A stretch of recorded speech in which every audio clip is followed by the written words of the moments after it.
In 1967, they sold more songs than the Beatles, but they were never happy after that. After leaving, one member became addicted to alcohol and slept on a mat in a cheap boarding house. Another person felt trapped by his image, which hurt his mental health and marriages. Happiness turned into a jail. 3 members died in 9 years. One died of a sudden heart attack, another of a rare cancer, and the third died just a few weeks after their farewell trip. There is only one left to tell the sad story of the Monkees. A simple thought was the start of everything. No one seemed interested in Bob Raffleson's long-held dream of making a TV show about a band that was having trouble. Things changed in 1964. Everyone loved the Beatles movie A Hard Day's Night, and all of a sudden Raffleson's idea didn't seem so crazy. He worked on the idea again with his partner Bert Schneider. It was their goal to make an American version of Beatlemania, but for TV it wasn't just based on the Beatles, it was made to look like them. It wasn't easy to get NBC to believe in the show. The first pilot did awful on the tests. People didn't get it. It looked like a bad show. The players wore their own clothes, and Mickey Dolenz was even listed with his old stage name, Mickey Braddock. A lot of the leaders wanted to throw out the whole plan, but Raffleson didn't give up. He did something very dangerous. He changed the pilot and added clips from the players' auditions to show who they really are instead of just their characters. This brave move paid off. The new version passed all of its tests. NBC quickly put in orders for 2 full seasons. What started out as a crazy home project turned into a full-on TV show that won Emmys and changed TV forever. But the Monkees weren't just a fun thing to do. It was a business machine behind the scenes. Columbia Pictures really knew what they were doing. People didn't just watch the TV show to laugh. People could buy music, posters, toys, lunchboxes, and even Davy Jones dolls there. Jackie Cooper, a manager at Columbia, said it straight out. The Monkees sold more records than both the Beatles and the Rolling Stones put together in 1967. There was no stopping their first record from being number 1 for 13 weeks in a row. It stayed there for more than a year. Their wool caps, trade cards, and board games took up whole store shelves. The Monkees were more than just a band. They were a big country. It was just as crazy how they found the Monkees. In September 1965, an ad showed up in both Daily Variety and News Hollywood. There was a sign that said Madness Auditions. They were looking for 4 crazy boys between the ages of 17 and 21. They wanted artists, but what they really wanted was energy, like at Hollywood's Ben Frank's coffee shop. A lot of people came. About 437 people stood in line, hoping to become TV stars. There were even some famous people who tried out. Stephen Stills tried out, but his bad teeth and thinning hair kept him from getting the part. It wasn't easy for Paul Williams, who would go on to write many big hits. It was also tried by Harry Nilsson and Danny Hutton of 3 Dog Night. While the applicants were being tried out, Raffleson and Schneider would mess with them to see how they responded. Michael Nesmith came in with a bag full of laundry. That's why Peter Tork fought back when they pulled his chair out from under him.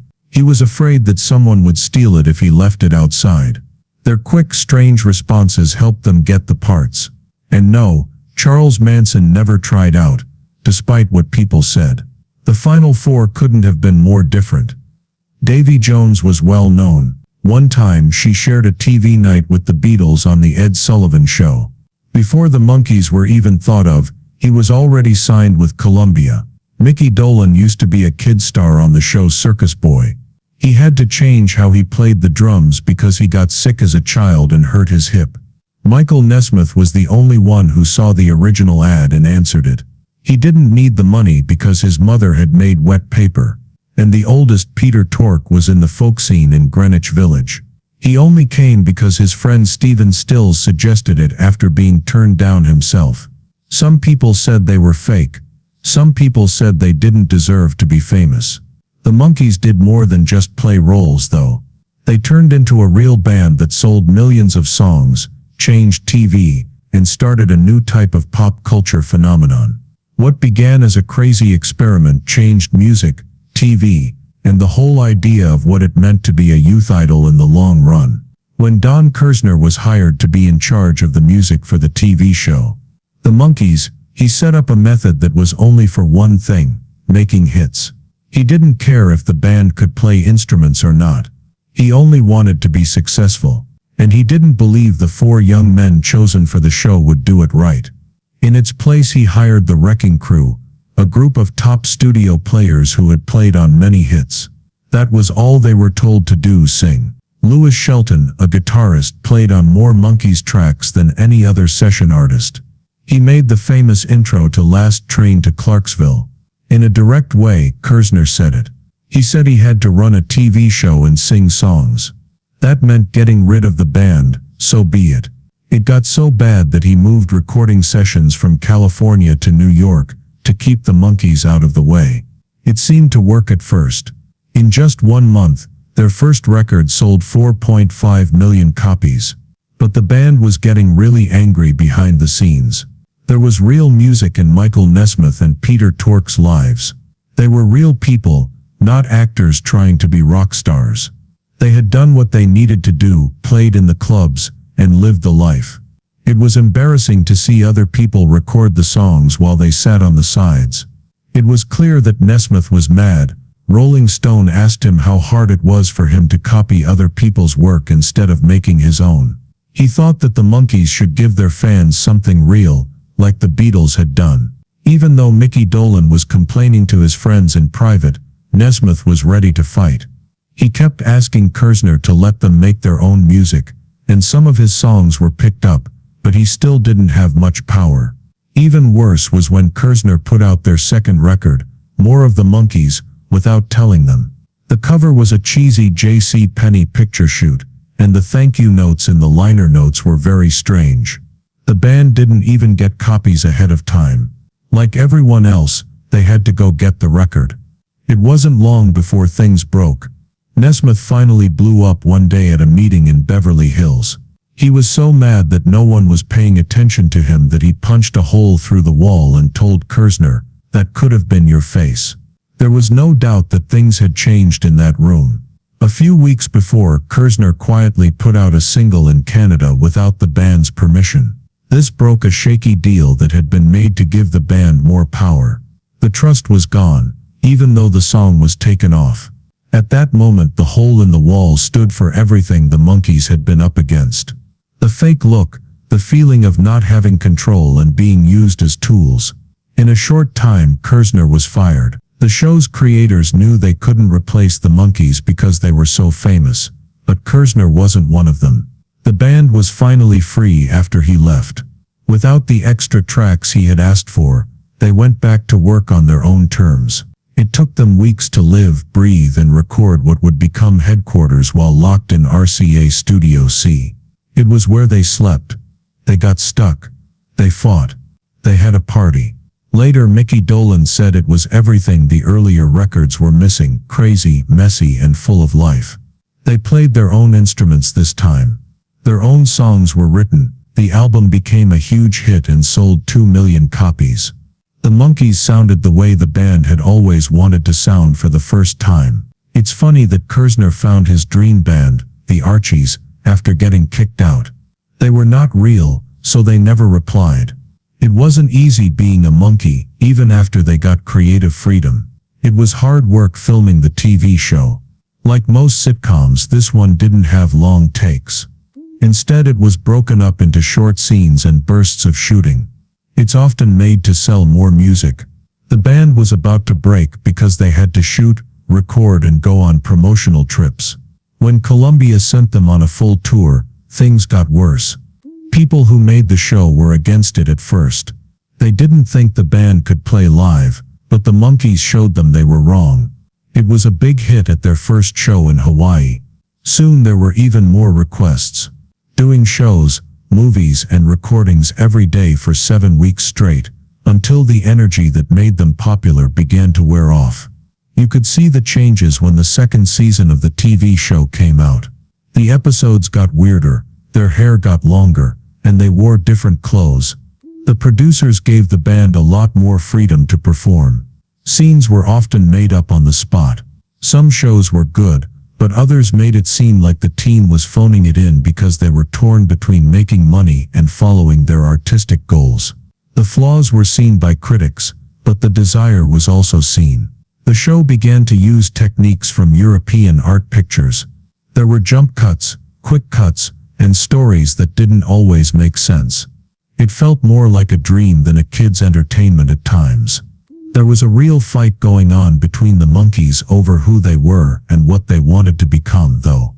Davy Jones didn't have a big fight with record bosses or producers. It was with the kind of person he had to play. He did more than just act for the show. Being Davy cost him something. In public, he was the cute heartthrob and the hero who was always young. Behind closed doors, it wore him down. Davy began his career as a well-known English stage character. He had experience on Broadway. In fact, he was on The Ed Sullivan Show the same night as the Beatles.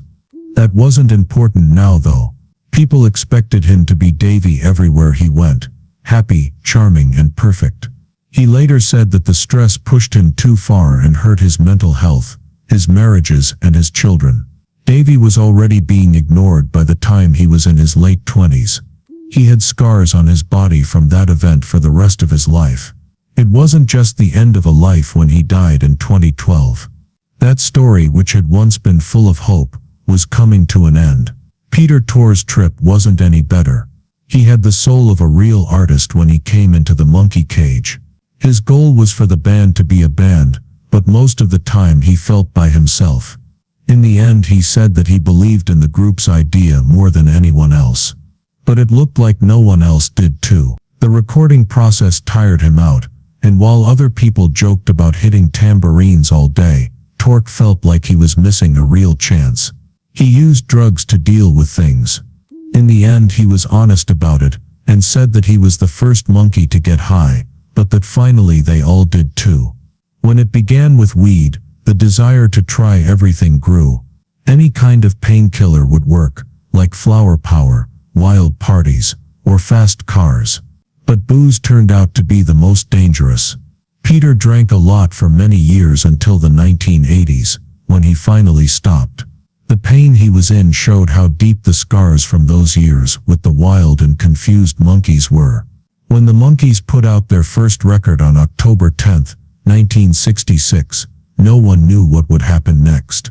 Their self-titled first album didn't just make a splash. It went off like a bomb. It went up the Billboard 200 list, and stayed there for 13 weeks in a row. That doesn't happen very often for a new band. It didn't matter how well-reviewed Revolver was when the Monkees came along, the Beatles could no longer keep the top spot. And it wasn't just Americans who got Monkey Mania. It also went to the top of the charts in the UK the next year. Some people didn't know how to feel about it. A lot of people thought the Monkees were fake and made more for TV than for music, but fans didn't care. The record sold over 5 million copies and was given the 5-time Platinum Award. It wasn't just a one-time thing that worked out well. They had 4 #1 albums in a row, which was something that not even the biggest rock acts could do. The album was #1 on the charts, but it was one song that really took the world by storm. I Have Faith. Neil Diamond wrote it when he was young, and Mickey Dolenz sang it. In the United States, it hit #1 at the end of 1966, and stayed there for 7 weeks straight. At the end of the year, it was a huge hit, and it kept going strong in 1967, becoming the year's best-selling song. People in the US, UK, Australia, Canada, Ireland, and New Zealand could hear the song everywhere they went. Even critics liked it a lot. Cashbox liked the song's catchy sound and vocals, and Billboard called it a direct dance mover. It was still a big deal in pop culture years later, and Rolling Stone named it one of the best songs of all time. Neil Diamond later made his own recording of the song, but the mono recording was the one that everyone remembers. As the Monkees' fame grew, the crazy idea started to spread that they sold more records in 1967 than the Beatles and Rolling Stones put together. It seemed impossible, and in a way it was. One of the Monkees, Mike Nesmith, later said in an interview in 1977 that he had made it up. He told reporters he didn't trust them and chose to have some fun. The story became its own thing after it was told. Years later, big magazines like Rolling Stone still said it was true. It didn't matter if the stories were true or not. The Monkees were already rich. In just 2.5 years, they went from having 0 albums to having 4 #1 albums in a year. They ruled the charts for more than 6 months straight. They left behind a reputation that was very much the real deal, even though some people didn't even believe they were real. By the beginning of 1968, everyone at NBC, and even the Monkees, thought the show was over. At first it was a big hit, getting great reviews and helping the band sell 35 million albums, more than the Beatles and the Rolling Stones put together. But the episodes became dull, and the magic was going away. After only 2 seasons, NBC chose to end it. Mickey Dolenz made fun of the TV business in the last show he wrote. As a jab at the business, it even had a creepy evil eye that made people feel hypnotized. The sad song "Song to the Siren" by folk singer Tim Buckley was a great way to end the show. The Monkees had big plans to change everything if the show had been picked up for another season. There will be only live shows and songs from now on. They never got the chance though. After the show was cancelled, the band stopped getting much attention in the United States. Afterwards, Peter Tork said, "We went on tour in the Far East, made a movie and a TV special. But in America, we just disappeared. That's why nothing else we did took off." The Monkees tried to start over with a movie called Head after the TV show stopped. They tried hard to become less like the people they were made to be, but their plan failed. Head took $750,000 to make but only made $16,000 at the theaters. The worst thing that could happen. Jack Nicholson helped write it, while he and director Bob Rafelson were high on drugs. The movie didn't try to hide what it was trying to say. Mickey Dolenz jumps off a bridge in the first scene, killing the fake version of the band as a sign. After that they sang things like, "You say we're manufactured, we all agree with that." Their goal was to show that they were more than just an offering, but their young fans didn't get it, and the adults they wanted to impress didn't come to see them. Even the movie ads were weird. All you could see was a man's face with the word "head" slowly appearing over it. People didn't like it. The New York Times said that you should only go see it if you were high. The movie's failure ruined any plans for more movies and hurt their image. The music didn't even do very well. It peaked at number 45, not at all like their earlier hits. Things were going wrong behind the scenes. For some reason, Peter Tork gave up in December 1968. His last 4 years were bought out for $150,000 a year, which was a lot of money back then. Tork had wanted to leave 2 years ago, but he was persuaded to stay. In the end, he said he didn't care about the awards or fame. His only wish was to play real music. Recording sessions made him even more angry. He told her that Davy Jones would quickly finish his drum parts. Everyone else worked hard for hours to get the right takes, but Davy got tired. Mickey lost his faith. Mike wanted to be in charge of all of his own songs. Tork felt like he was by himself. Still believed in the band, even though everyone else had given up on them. To celebrate the end of an era, the band gave Tork a gold watch that said, "From the guys down at work." It was a joke, but it meant a lot. After that, Tork started his own band. Before he finally made peace with his past, he tried for years to get past being the guy from the Monkees. The group never got bigger. Mickey Dolenz, Davy Jones and Mike Nesmith tried to keep things going after Tork left.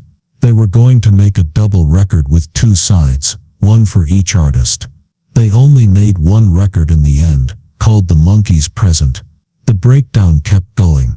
Mike Nesmith also quit in 1970 because he didn't like how little power there was. Mickey and Davy were the only ones left. They were set on finishing their contracts, so they made one last album called Changes. But it was clear that the Monkees' time had come and gone. In September 1970, they did their last recording session. It was a mess even with their last song. It came out with the wrong name. Mickey Dolenz and Davy Jones both forgot the name of the monkey. It seemed like the last blow. Davy afterwards said that he had lost track of what he wanted. He tried to keep the band together half the time.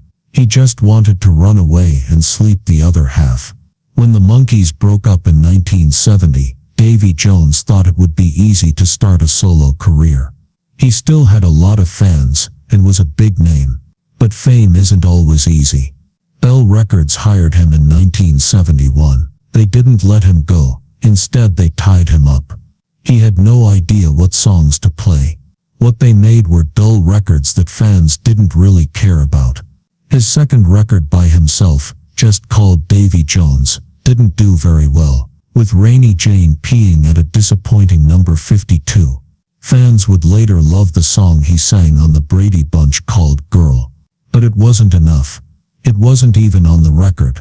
Glenn A. Baker, a music scholar, said it best when we look back. Jones was very smart and sure of himself, so it was hard to understand why he was having so much trouble. Even though he had big dreams of going solo, he seemed lost when the camera was on him alone. Davy didn't give up though. He sang for kids, put out a few small records here and there, and in 2008, Yahoo! He was named the best teen hero of all time by Music. Even as time went on, his charm never really went away. Things got worse for Peter Tork after the Monkees left. At first, drinking was fun and even made me feel free. But it wasn't long before the booze really took over. Peter said that when he was drunk, he did things he would never have done when he wasn't drunk. You can't pick and choose with drink though. It pushed him until it almost killed him. The movies in Hollywood were also mean. Without new hits or a machine to help him, Tork was shut out. He hit the ground hard with his head shot in his hand. But he tried for a year and only got one reading, which he messed up. He was so broke that he had to stay in a $25 a month boarding house with his little daughter and sleep on a mat next to her.